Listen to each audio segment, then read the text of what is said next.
My wife was completely devoted to her family, to a fault.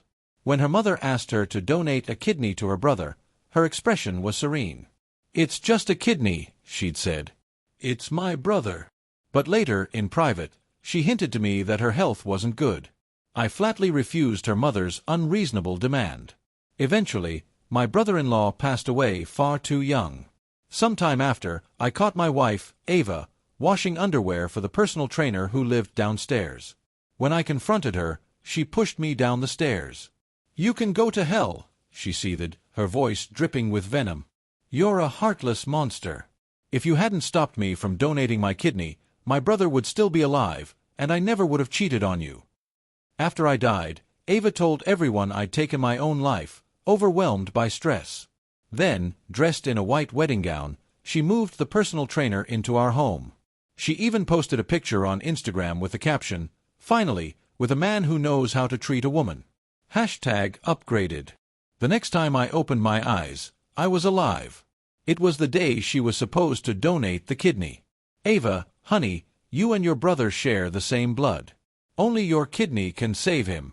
I'm begging you. Please don't let our family line end." My mother-in-law sat on a long hospital bench, clutching my wife Ava's hand, sobbing hysterically. The scene was so familiar, it felt surreal. I pinched my thigh hard. Damn, that hurt. Could it be? Did God take pity on me and give me a second chance? Ava's eyes were red-rimmed. "Mom," she trailed off instinctively, looking at me, her face a mask of conflict. She was waiting for me to make the decision for her. Having learned my lesson from the last lifetime, this time I stayed silent, a chilling coldness spreading through my chest. This time, without my interference, let's see if Ava can still play the part of the innocent sweet girl while hiding a heart full of poison. My mother-in-law's wails grew louder. "I raised you from the day you were born.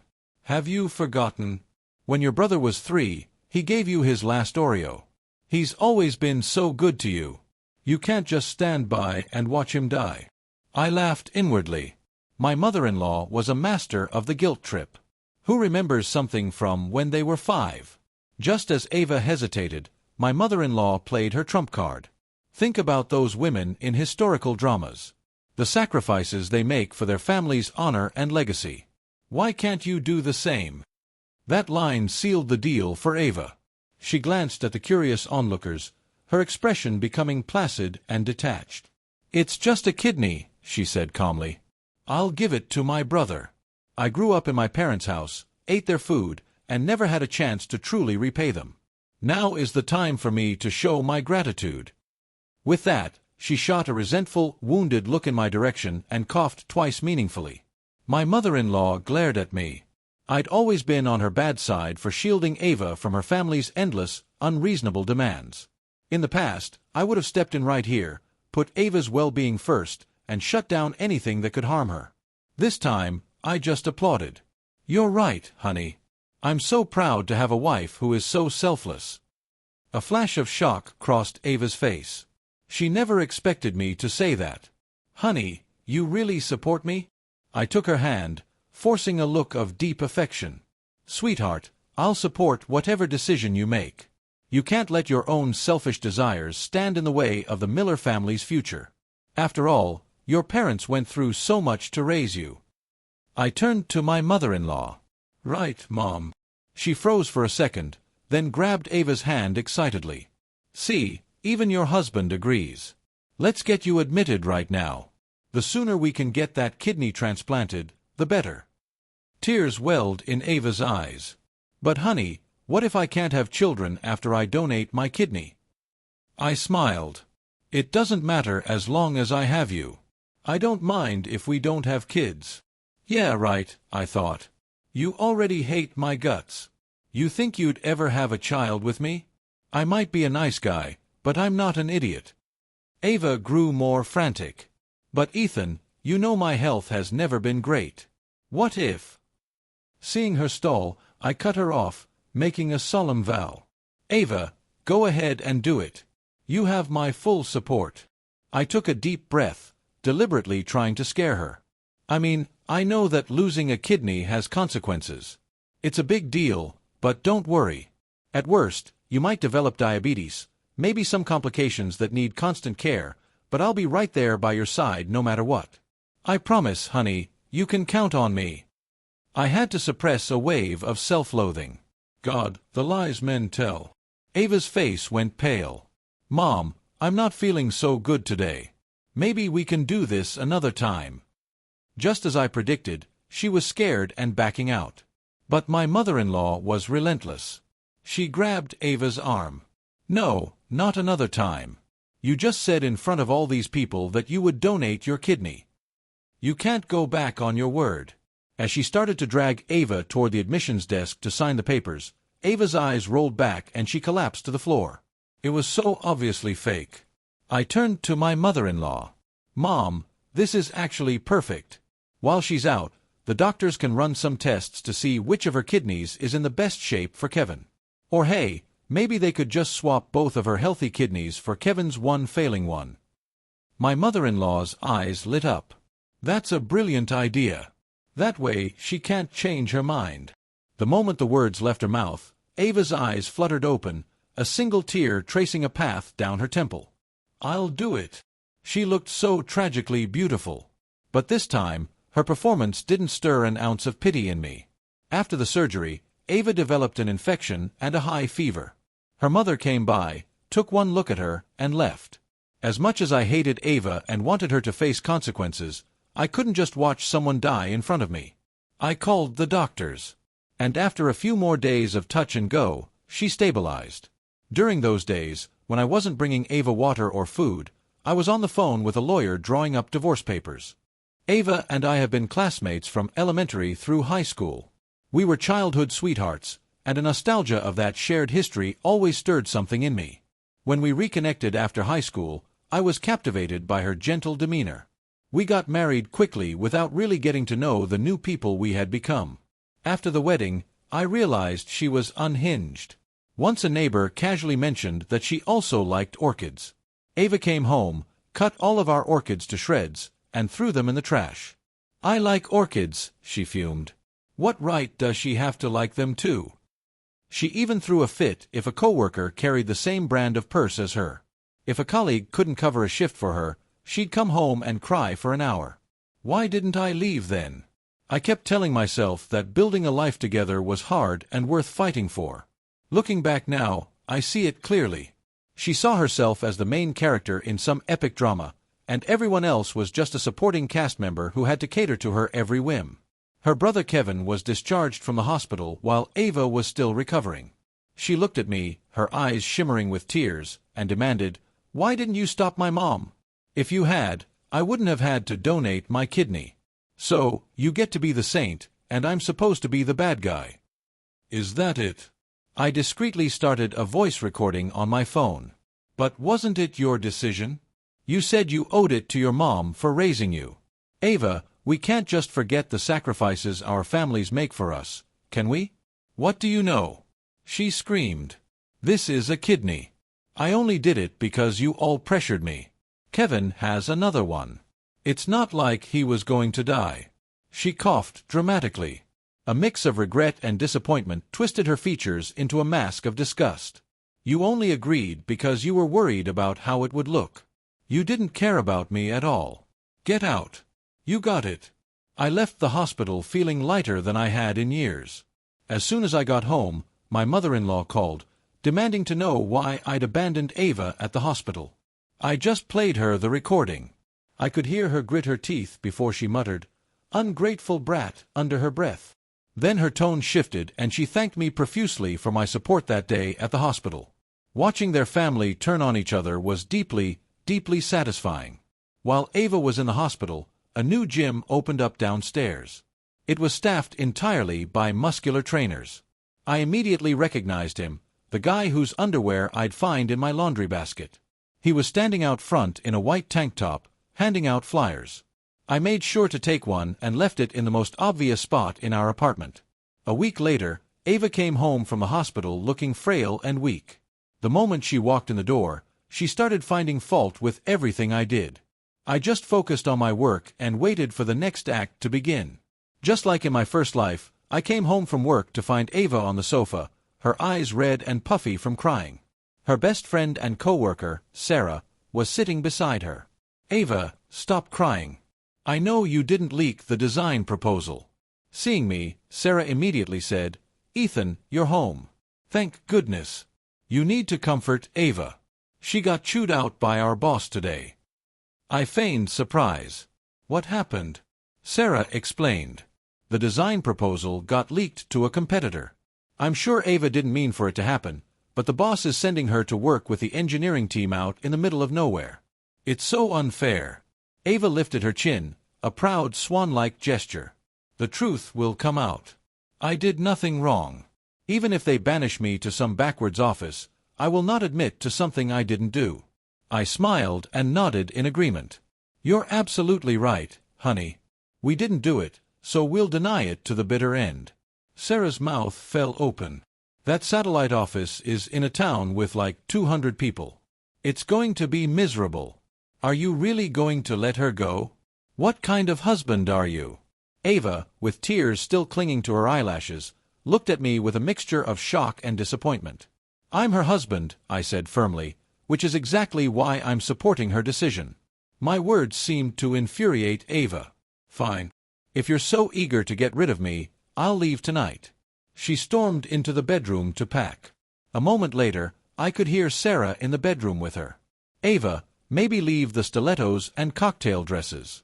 That's probably not the most practical wardrobe for a remote mountain town." Ava's stubborn voice replied, "I will maintain my dignity even in exile." Ignoring Sarah's advice, she stuffed her suitcase with high heels, designer bags, and sheath dresses as if she were heading to a resort. I sat in the living room, amused. In my first life, I had investigated and found the real mole, so she never had to go. This time, without my help, I wondered how she'd survive on her own.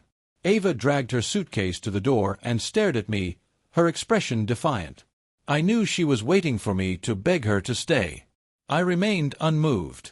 "Well, honey, since your mind is made up, I won't stop you." Sarah shot me a disgusted look. "You've changed," she said, her voice dripping with syrupy disappointment. "You look at her now, and all I see is disappointment." She was disappointed in me. How rich! I was the one who should be disappointed. In my first life, I put her on a pedestal, protected her from every little hurt and injustice. And how did she repay me?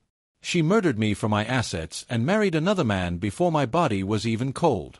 If she had even a shred of love for me, she wouldn't have been capable of that. I opened the door for them.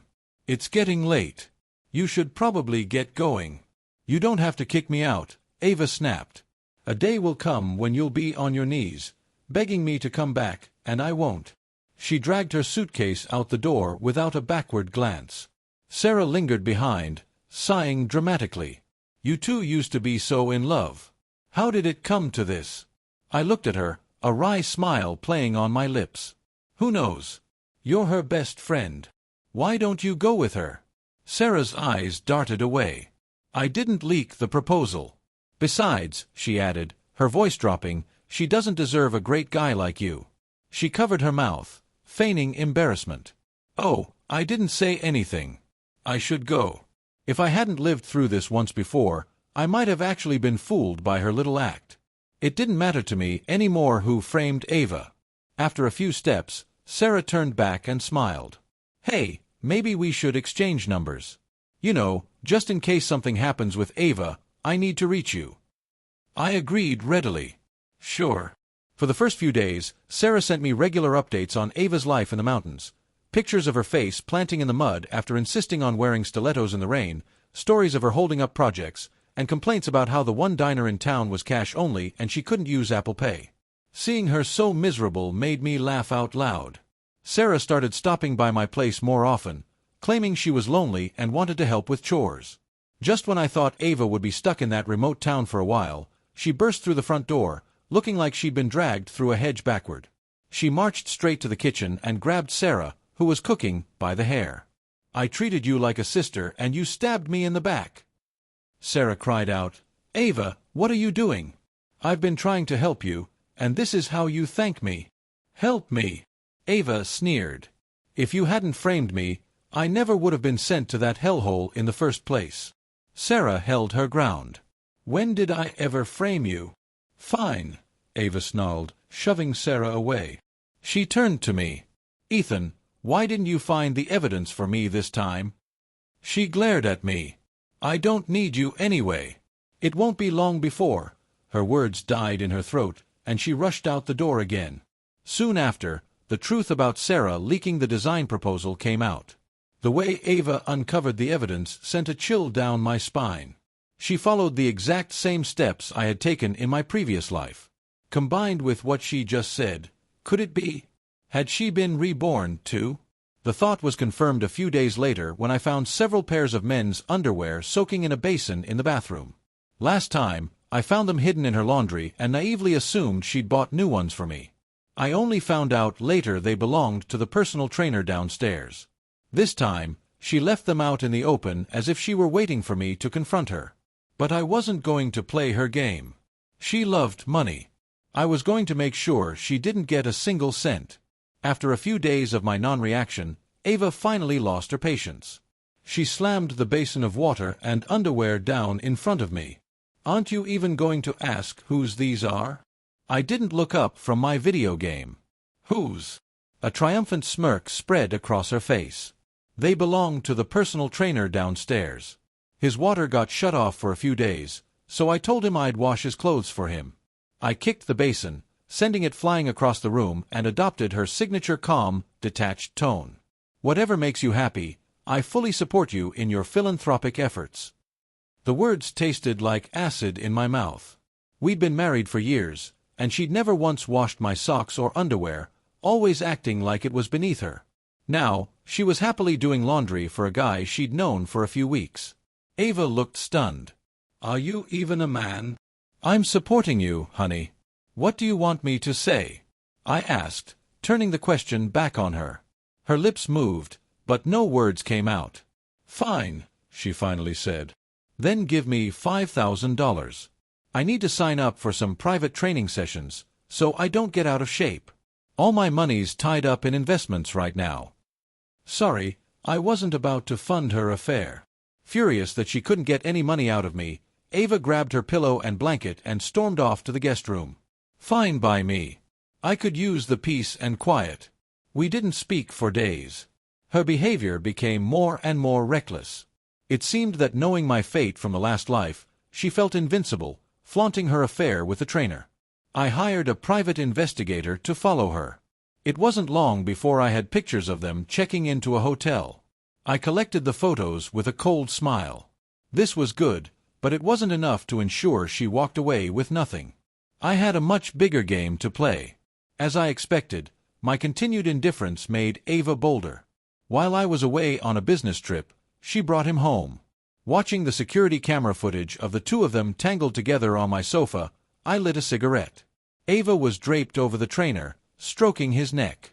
Don't worry about your sales quota, she cooed. You'll make it up next month. The trainer knew exactly how to play her. He tilted her chin up. But what about this month? Ava smiled coyly. Next month, we'll have plenty of money. Just hold on for a little longer. But my rent is due, he whined, laying it on thick. Ava's eyes lit up. I have an idea. Wait here. She got up and went into the bedroom. I clenched my fists, thinking that if she dared to give him anything valuable, I'd call the police. But Ava came back with a small embroidered pouch. She presented it to him proudly. I went to a temple and had this blessed especially for you. It'll protect you. It'll keep you from dying. The trainer's face fell, but he quickly recovered, looking around our apartment. Are you sure that in a month we'll be married and this place will be ours? Ava guaranteed it. Of course, he still seemed skeptical. You really think your husband is just going to divorce you and give you the house? Ava's confidence was absolute. It's not a divorce. It's a widowing. He's going to die very soon. Hearing those words, even the trainer looked scared. So even in this life, she still wanted me dead. Fine. Two can play at that game. I compiled the divorce papers, the photos, and the video evidence, and sent copies to my mother-in-law. Ava's eyes were wild as she tried to attack me. Ethan, why are you doing this? In the story, You're the one who asked for the divorce first. So, that was her plan. She expected me to follow the script from her first life, where I asked for a divorce, and she orchestrates my death. I laughed coldly. The papers are on the table. If you don't sign, I'll file in court. Think how embarrassing that will be for you. Perhaps fearing the public humiliation, Ava quietly agreed to go to the lawyer's office. Just as we were about to sign, my mother-in-law burst in with a crowd of relatives. She stood in front of Ava, shielding her like a mother bear. You want a divorce? Fine, but my Ava has given you the best years of her life. The house goes to her and you split all the assets 50-50ths. Her brother stepped forward. Yeah, 50-50 or you can forget about the divorce. Ava tilted her head back, feigning indifference as if this had nothing to do with her. I placed the divorce agreement in front of her. Mom, as you can see from the evidence, she's the one who had the affair. I should be asking her for damages, but I'm being merciful. It's probably because you weren't a good husband to her. My mother-in-law shot back, trying to pin the blame on me. Otherwise, why would she look for another man? That line sounded familiar. It's the classic excuse every cheating husband uses. I calmly explained the law to them. The apartment is in my name and was purchased before we were married, so it's not marital property. Furthermore, any money she spent on her lover during our marriage, I can legally sue to get back. My mother-in-law threw herself on the floor and began to wail, trying to extort money through sheer spectacle. Have you no shame? My beautiful daughter married you, and now you want to throw her out with nothing. Ignoring the writhing woman on the floor, I looked directly at Ava. Ava, you're a person of principle. You've always been above petty material things, right? True love is worth more than anything. I knew her personality. She saw herself as one of those serene, tragic heroines from the period drama she loved, always spouting lines about noble suffering and poetic justice. If I hadn't been there to fight her battles for her, she would have been fired from her job years ago. As I expected, her chin lifted even higher. Naturally, she sniffed disdainfully. How pitiful. You have nothing but your pile of dirt. Before her mother could react, Ava snatched the pen and signed the papers. Then, striking a dramatic pose like an actress in a historical epic, she pulled a lock of her hair forward and theatrically cut it with a pair of office scissors. Ethan Cole, I can't believe our childhood romance meant nothing in the end. From this day forward, I, Ava Miller, sever this hair as a symbol. We are finished. As the paralegal handed us our respective copies, my mother-in-law scrambled up from the floor and slapped Ava hard across the face. What is wrong with you, you stupid girl? You let him sleep with you for years for nothing. Her brother glared at her. What's with the high and mighty act? If you don't want the money, you should have gotten it for me instead of letting him keep it all. Ava's eyes welled up, but she held back the tears, looking down at us with contempt. I'm going to be a rich woman one day. You'll all regret this. After getting the divorce finalized, I went home and threw all of her belongings out onto the curb. I thought about what she said as she left. Would she become a rich woman? I had no idea in the other life. All I saw was her marrying the trainer, living in my house, and using my money to continue funding her detached from reality persona. She may have been reborn, but she failed to notice that this time the script had changed. Without Ava, I poured all my energy into my work. The gym downstairs continued to struggle. I often saw Ava at the trainer's side, forcing a smile for potential clients. When she saw me, she'd put on a show, acting as if her life was perfect, and I must be desperate to have her back. I just went upstairs with my beer and chicken wings and turned on the game, enjoying my freedom. This peaceful life didn't last long. One evening, Ava showed up at my door. She stood there, arms crossed. I hear you have a new girlfriend. I was baffled, but I didn't give her the satisfaction of a real answer. What's it to you? Her eyes immediately turned red. Then what was our relationship to you? Was it all a lie? Her logic was so twisted it was almost funny. Let me be clear. We are divorced. I can remarry whenever I want, and it is perfectly legal. You're so heartless, she whispered. Have you forgotten everything we shared? The promises we made when we were kids. I cut her off. Stop. If you want to star in a soap opera, go do it for your new boyfriend. I'm not interested in your games. Her face turned white with rage. I came here to ask for your help. And I'm not asking. I'm telling you. You're the only one who can do it. I was curious. Do what? My boss is firing me for missing too much work. I want you to go talk to him. Tell him he either has to give me a huge severance package or let me keep my job. If he refuses, you threaten to make his life a living hell until he agrees. I burst out laughing. Ava, are you insane?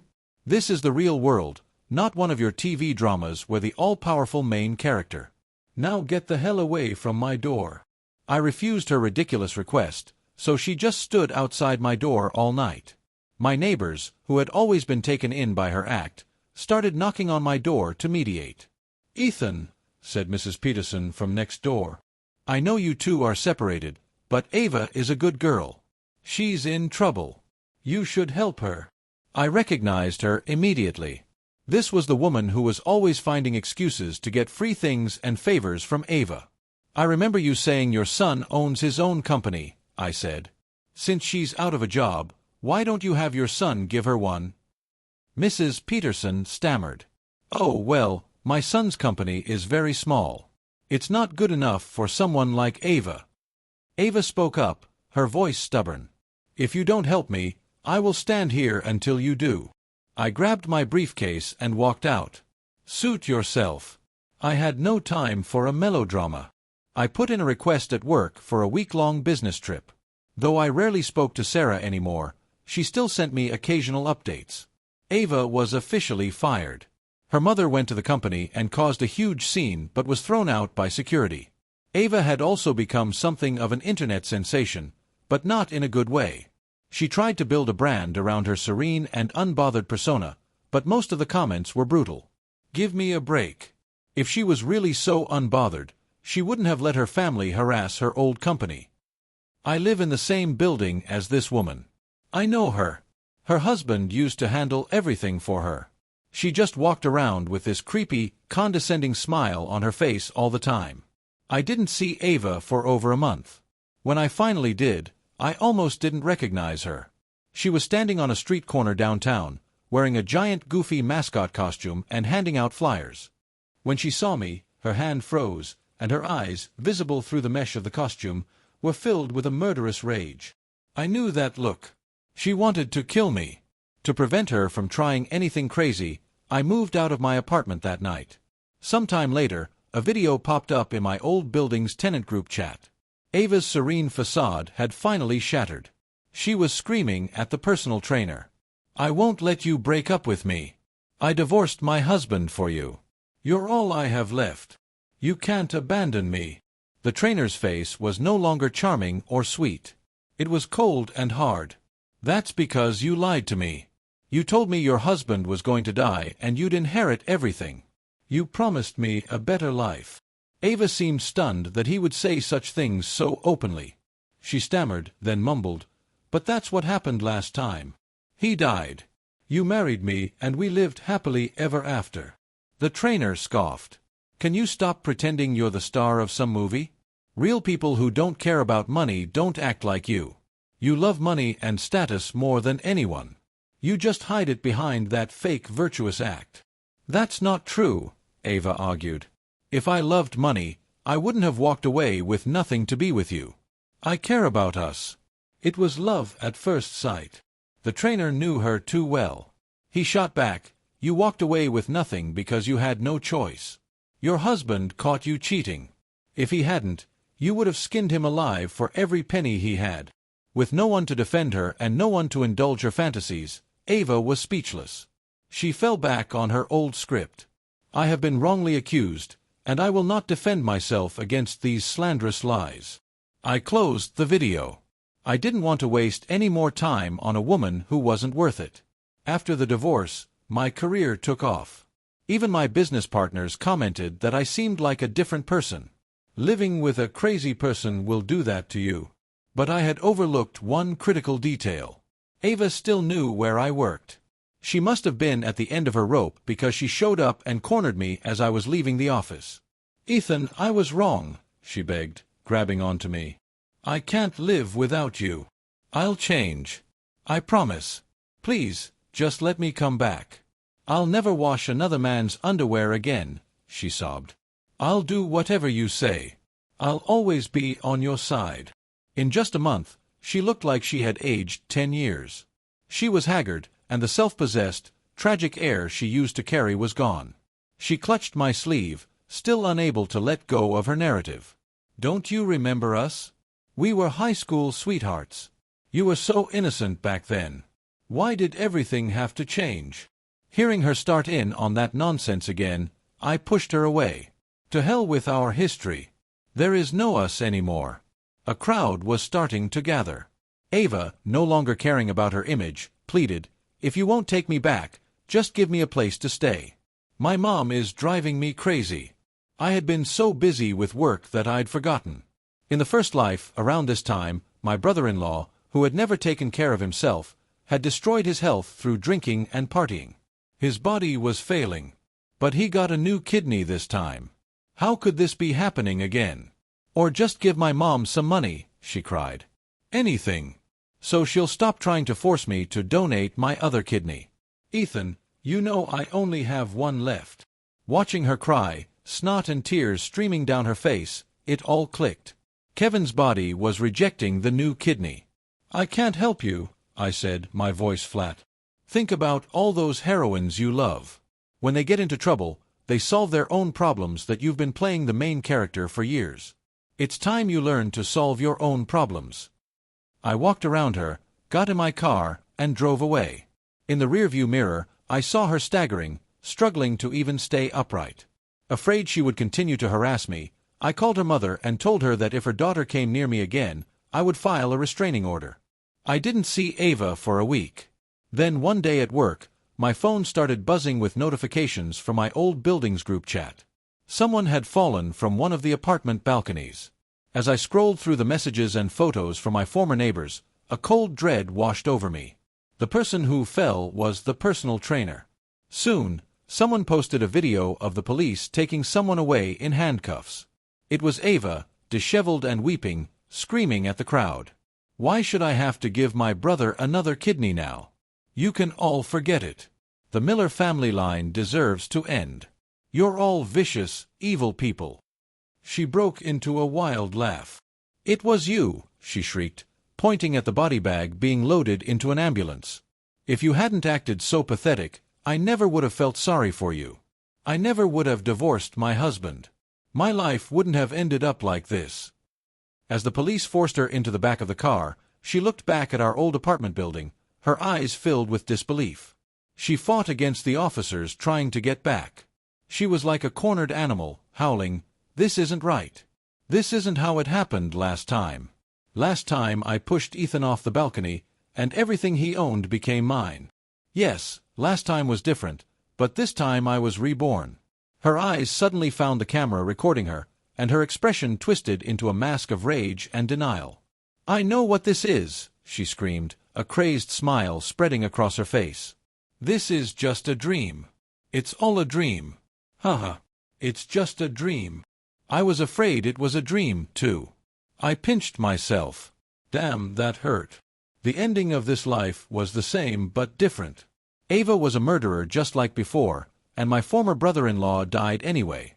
After the first transplant failed, his body went into septic shock, and both his kidneys failed completely. But this time, Ava was the one going to prison. And the person she pushed off the balcony was the personal trainer, not me. I moved back into my old apartment, into the big, quiet space that was now all mine. I couldn't help but marvel at it all. This, I suppose, is what Ava would have called karma.